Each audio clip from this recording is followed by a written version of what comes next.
Cienfuegos. It's the first interview we've ever done, and we're doing with a very interesting character by the name of Senor Yuri. Welcome. Thank you very much, Michael. It's great having you here. I had to get involved to ask you these really important questions concerning your upcoming events in your life that are going to change your life and other lives forever. So I'm okay for everything you want to do us. Please tell me, what is the name of this project, and tell us a little bit about yourself and where you come from. I'm from Uruguay. I'm from Montevideo. This project is called Mars One. It started as a private Dutch initiative, and the objective of this mission is to get to Mars, to make a permanent colony, and to make what will be at the moment the first manned trip to Mars. That sounds interesting and scary at the same time. Fantastic. Tell me, first of all, the application. How were you aware of the situation, and what was your application process, becoming a part of this huge program? Okay, the thing started for the public around April of 2013. This project asked for a worldwide postulation in which everyone could upload their video. In that video they were explaining why do they want to go to Mars, why do they think that they are the correct person for this. Also, they applied some information like hobbies, things that you like to do, what do you do for a living, and a short essay that was not public, that was private for the Mars One selection committee, right? That votation, that rank used to have a votation in which you can vote for your favorite applicant, and that in order to know the popularity of the people. But for that selection of 200,000, after some time, I think that the votation ended in August of last year, they were going to reduce the pool for the next round of selection to around 1,058 applicants. In my case, I had a very fun experience with that because they communicated us via email at the end of the year which were the ones that passed eventually to the round 2 and were still in the game. So almost in Christmas, I remember I got an email, and when I got an email, the email started saying, "Yuri, do you know that this guy from NASA, he attempted to applicate 15 times before he was accepted, and in that moment my train crashed."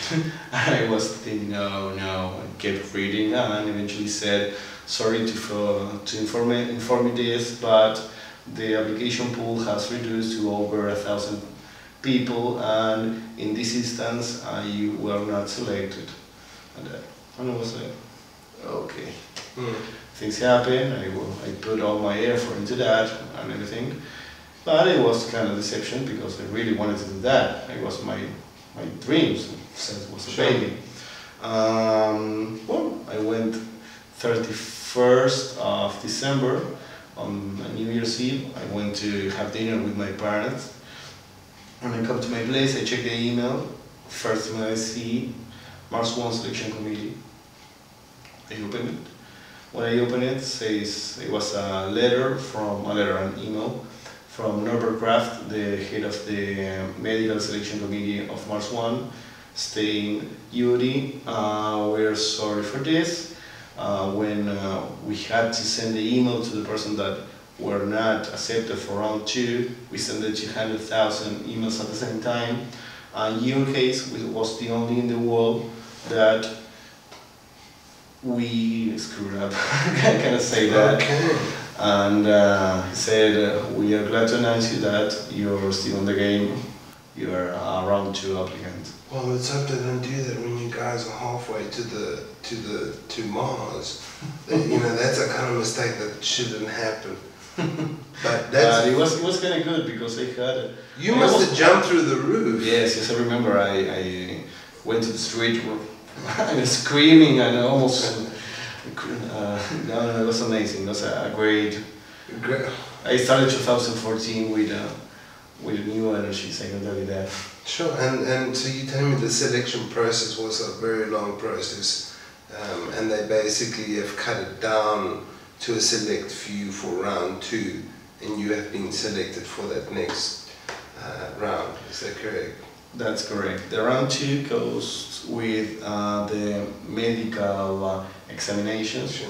That we need to send to Mars once they are all done. It's a complete checkup, just to know if you have any chronic issues and problems that will let you go to space.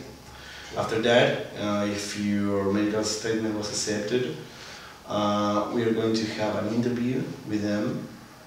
They are going to travel to regional committees, and after that, to 2015, third and fourth round will be done. Third round will be having regional competitions. The idea in the whole process is that you, from the beginning, start having a group of 4 persons that will be all time together. They have to function as one. They need to be like a family, and they have the assumed idea that they will end their days together. Well, that is my next question. Is my reality when I discovered that you were going to go as part of the selection process. Let's say we are there already, and it's time for you to go. You're not coming back. There is no way to come back.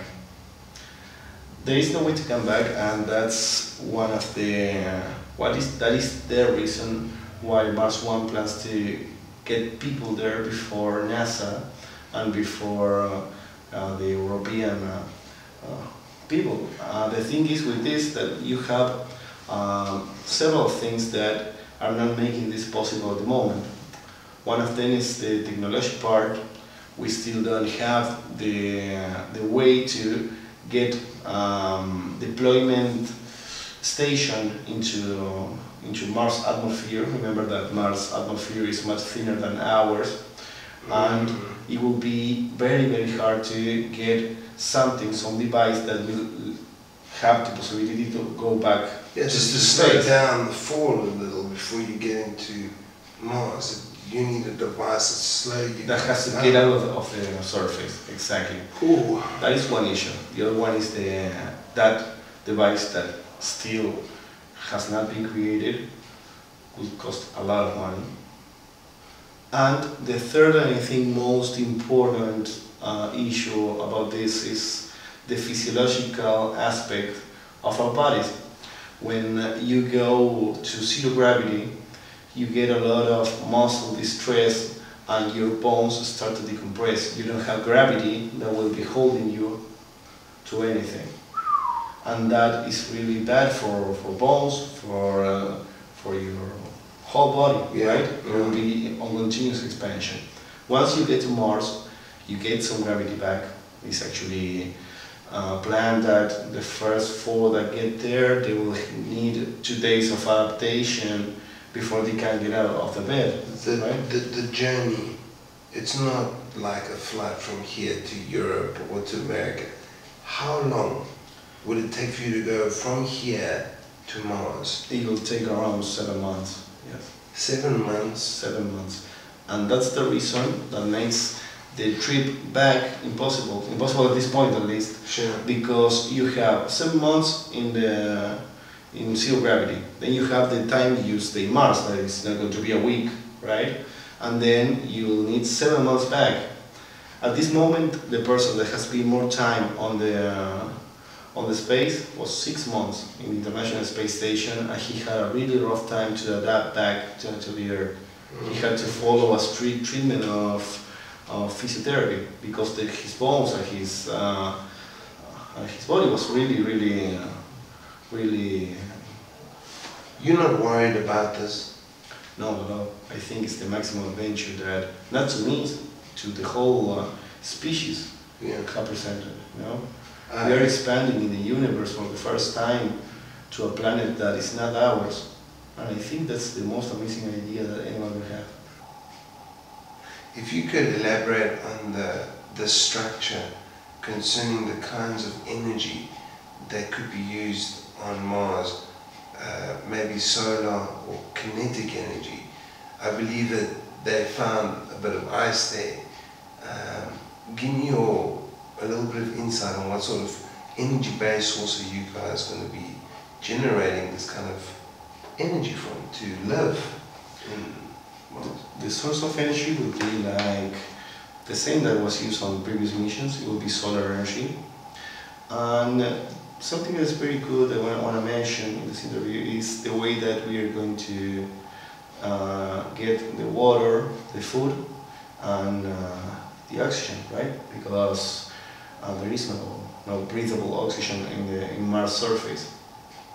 In front of the living units of the colony, there will be sort of like 1 square kilometer of solar panels that will get the power for all the electronic devices that will be needed, and will provide energy also to the life support unit, and that will be kind of the heart of the colony. That device will keep us alive. The device, what it does, it takes samples of the Martian soil. Martian soil, remember that it's very cold because it's far away from the sun and earth, right? Sure. So it has little pieces of ice that will be melt, that will throw the earth away, and after melting that ice, you will get water. Then, via hydrolysis, the oxygen will be taken care of by that, right? Then, for the food, we are going to send more than 1 ton of pressed food in a container, right? That will serve as a secondary way of eating, right? Because the main source for food will be an organic plantation that will go through 2 tubulars made by air, right? And in there we will plant the food needed to So that's very interesting. So you're going to be... So we'll be auto-sustainable. Remember that we depend for that, because if there's any mistake here on Earth, they will know about that almost 22 minutes later, and that's a lot of time. That's a long time in case there's an emergency. So you guys are basically out there on your own at least for 20 minutes per moment. Yes, that's a real challenge for a team, right? And I think that's why they make so much emphasis on why the teams need to work as one. They need to be family from the day they are created. Absolutely. Right? Because they need the cooperation of all of them. Absolutely. And if they have a problem, they have to have the mental stability to have a calm mind to resolve the problem and really understand that the life of that person and the other team members of the crew depend on the actions, because instructions on Earth will get to them in 2 minutes. The thing is, for weather, Mars has a lot more wind storms than here, but also that depends on the geographic zone of Mars. The selected part where the landing and colony of Mars 1 will be set up will be really, I think, 200 kilometers from Viking 2, was a sound that was said on the 70s, and it's one of the quietest parts of Mars. So they're expecting that weather won't be that hard in there. Just a quick question. How cold does it get on Mars? Media of less than 45 degrees Celsius. Okay, that's... But remember that in Finland, people deal with that all the time. Well, they swim in that water actually, yeah, I've seen some. Yeah. Well, that's fantastic. I just think this is something that has really taken Casa Cienfuegos by an absolute charm. I've really been charmed by your journey that you're about to take, and I think a lot of people would like to follow. It's, I will repeat once again, Yuri is going to Mars, or at least has the opportunity to be one of the few that will be chosen to go to Mars to start a new colony. I used to see this in films when I was small. You know, people going in different planets and starting to colonize, and you know, it's a real situation that you're in. I think it's a lot that you're sacrificing. If there are people that are thinking otherwise, I think you need a lot more balls to be judging this man in the first place. I think he's doing something phenomenal. Deserves every kind of support, and this will not be the last time we will be seeing Mr. Yuri. And just keep us posted with what happens. He's agreed to send us a few blogs of progress, whether he gets chosen or doesn't. We'll leave that up to the selection process, but what a fantastic opportunity, and thank you for coming to Casa Cienfuegos to explain. Thank you very much for this wonderful opportunity. Fantastic, thank you. Join us next time.